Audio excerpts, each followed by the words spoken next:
जय हिंद दोस्तों, मैं शिवम श्रीवास्तव बार फिर से आप लोगों का स्वागत करता हूं। आशा करता हूं आप लोग अच्छे होंगे और बहुत बेहतरीन तरीके से आरआरबी एनटीपीसी की तैयारी कर रहे होंगे। वैसे एनटीपीसी एग्ज़ाम का जो फॉर्म है वो काफ़ी समय पहले भरा जा चुका था और उसकी डेट को लेकर बहुत से मतों पर विचार चलते हैं। कुछ नोटिस भी वायरल है, आप लोगों ने देखा भी होगा, मैंने भी एक दो नोटिस व्हाट्सएप पर डाले हैं।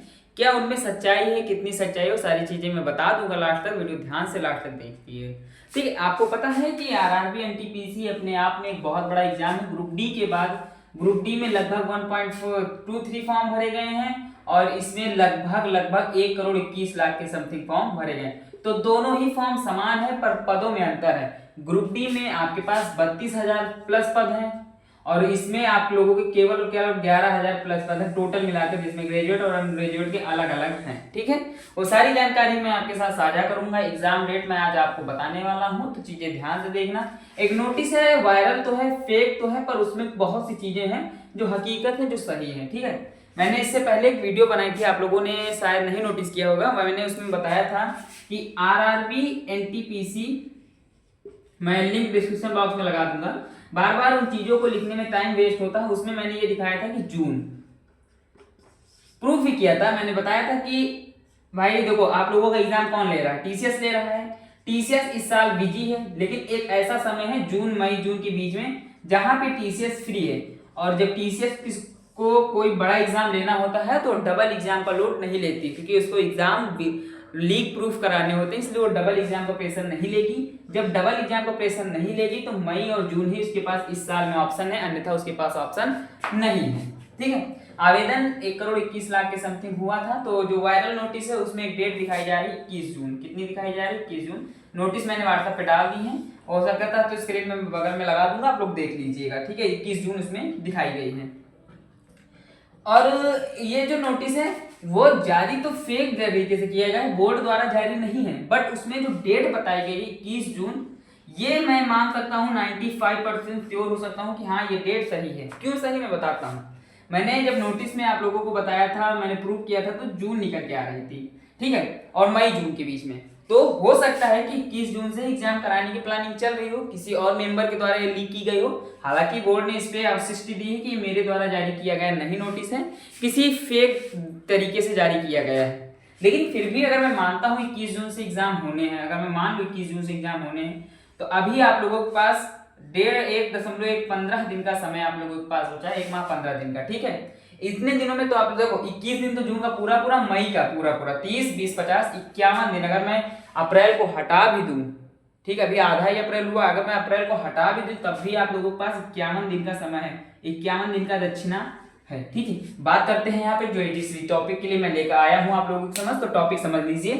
देखो, एग्जाम डेट 21 जून कंफर्म हो गई। तैयारी के लिए अगर मैं बताऊं आप लोगों को, देखो सिलेक्शन, अगर देखो आप लोगों के पास ऑप्शन बहुत से हैं। ग्रुप डी में आप लोगों ने फॉर्म भर ही रखा होगा, बताने की जरूरत नहीं है। जो कंपटीशन की तैयारी करता है वो कोई भी एग्जामिनेशन छोड़ता नहीं है। उसके बाद आप लोगों ने एनटीपीसी में पहले से ही भर रखा होगा। एएलपी आपके पास ऑप्शन आ चुका है, फॉर्म भी भरे जा चुके हैं, तो इसमें भी भर दीजिएगा। अगर आप कैटेगरी क्वालिफिकेशन को कंप्लीट करते हैं तो एलपी में भर दीजिएगा। ठीक है, टेक्नीशियन की वीडियो मैंने डाल दी है, टेक्नीशियन मई से स्टार्ट हो जाए, वो हाँ मई से उसके फॉर्म स्टार्ट हो जाएंगे, तो टेक्नीशियन में भी फॉर्म भर दीजिएगा। इन दोनों ही फॉर्म में आईटीआई मांगा गया है या फिर डिप्लोमा हो तब भी चलेगा। इसमें आईटीआई ही है, इसमें डिप्लोमा भी चल जाता है। ठीक है, अब यहाँ पे एक चीज और समझ लीजिए, एनटीपीसी एक ऐसा एग्जाम है जिसमें दो तरह के पदों पर भर्ती है, एक 12वीं एक ग्रेजुएट। तो ग्रेजुएट और 12वीं का अलग अलग कंपटीशन है इसमें। ठीक है, इससे ना, हाँ ये हो सकता है कि ग्रेजुएट वालों ने 12 के भी भरा हो और इसका भी भरा हो, लेकिन 12 वाले तो केवल 12 का ही भर सकते हैं, उनके पास तो स्नातक की डिग्री है नहीं। तो कंपटीशन इसमें बढ़ जाएगा और आपके पास इतने ऑप्शन है, 4 वैकेंसी साथ में लगी हुई है। उसके अलावा भी आरआरबी को छोड़कर बहुत सी वैकेंसीज के पदों पर भर्ती चल रही है। तो कंपटीशन यहाँ पे 0.5 या 0.1% की गिरने की संभावना है, जो कि आपके लिए फायदा है। ठीक है भाई, 0.5 से भी रुक जाती है सिलेक्शन है, और मैंने देखा है 0.2 0.2 नंबर से भी सिलेक्शन रुकते हुए देखा है। तो 0.5 भी आप लोगों के पास बहुत बड़ा चांस है। ग्रुप डी के लिए जिन्होंने भी फॉर्म भरा है वो एनटीपीसी, एएलपी और टेक्नीशियन, इन तीनों के लिए फॉर्म 101% भरे ही होंगे, क्योंकि तीनों का कोर सिलेबस लगभग सेम एग्जिट करता है। क्वेश्चन नंबर चेंजेस है, बाकी कुछ नहीं। ठीक है, तो PYQs लगाना अगर अभी तक आप लोगों ने नहीं स्टार्ट किया है तो स्टार्ट कर दीजिए। ठीक है, प्रीवियस ईयर क्वेश्चन हो गए आप लोगों के। मॉक टेस्ट देना नहीं स्टार्ट किया है तो 1 वीक 1 मॉक टेस्ट दीजिए, फुली मॉक टेस्ट दीजिए, फुल दीजिए, नो चीटिंग नहीं करिएगा अपने आप से। ठीक है, उसके बाद सिलेबस देखते रहिए, सिलेबस को चेंज करते रहिए, पढ़ते रहिए। किसी एक टीचर को पकड़िए, जिस भी टीचर को पकड़िए पूर्ण विश्वास के साथ पकड़िए, पूर्ण निष्ठा के साथ उसकी बातों का पालन करिए। मैं नहीं कहता हूँ किसी भी टीचर के लिए, मैं नहीं कहूंगा। अगर आपको कोई टीचर अच्छा लग रहा पढ़ाने में तो कर सकते हैं। हाँ, आप लोगों के कमेंट आ रहे थे कि आप कहाँ से पढ़ते, तो मैं बता सकता हूँ, मेरे यूट्यूब से ही मैं देख रहा हूँ इस समय।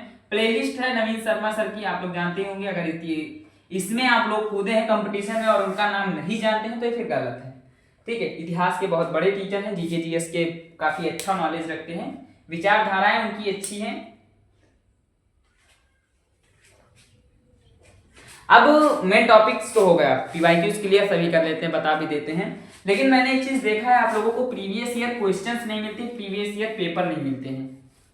ठीक है, तो प्रीवियस ईयर पेपर जिन भी कैंडिडेट्स के पास नहीं है, आप लोग कमेंट करिए। मेरे पास लगभग 100 सेट का एक पीडीएफ पड़ा हुआ है जिसमें 100 क्वेश्चन पेपर हैं, जो कि इसी बेस में ग्रुप डी का नाम लिखा हुआ है। एनटीपीसी में भी यूज कर सकते हैं, आरआरबी जो भी एग्जामिनेशन आने वाले उन सब्जेक्ट को सब में यूज कर सकते हैं। ठीक है, इस सेट को मैं अभी प्रोवाइड नहीं करा रहा हूँ, किसी भी कैंडिडेट्स को मैंने नहीं दिया है, पर इस वीडियो से जिस भी लोग के कमेंट आएंगे, जिन भी लोगों को कमेंट आएंगे, 100 सेट का पीडीएफ उनके लिए मैं डालता चला जाऊंगा। व्हाट्सएप चैनल पे इसलिए नहीं डाल रहा हूँ ताकि आप लोग कमेंट करें, उसके बाद ही मैं आप लोगों तक पहुंचा सकूं। व्हाट्सएप पे पहुंचाऊंगा तो बहुत से लोगों के पास ऐसा पहुंच जाएगा, वो सॉल्व नहीं करेंगे, उनके पास वो पीडीएफ सड़ती रहेगी। तो मैं चाहता हूँ जब भी मैं पीडीएफ किसी के पास भी शेयर करूँ वो सॉल्व करे, और 100 सेट को अगर आप सॉल्व करेंगे तो आपको कॉन्फिडेंस लेवल बढ़ जाएगा। मैं ये तो नहीं कहूंगा कि सिलेक्शन हो जाएगा, क्योंकि हो सकता है उसमें से एक भी क्वेश्चन ना फंसे। ठीक है, यहां तक आप लोगों को चीजें समझ में आ गई। तो एग्जाम आप लोगों का जून में होना है। नोटिस जो थी वो फेक थी, पर नोटिस में जो डेट थी वो रियल मान सकता हूं मैं। हाँ, नोटिस गवर्नमेंट के द्वारा नहीं अप्रूव है, लेकिन जो डेट बताई गई है वो डेट में मान सकता हूं कि आनी है।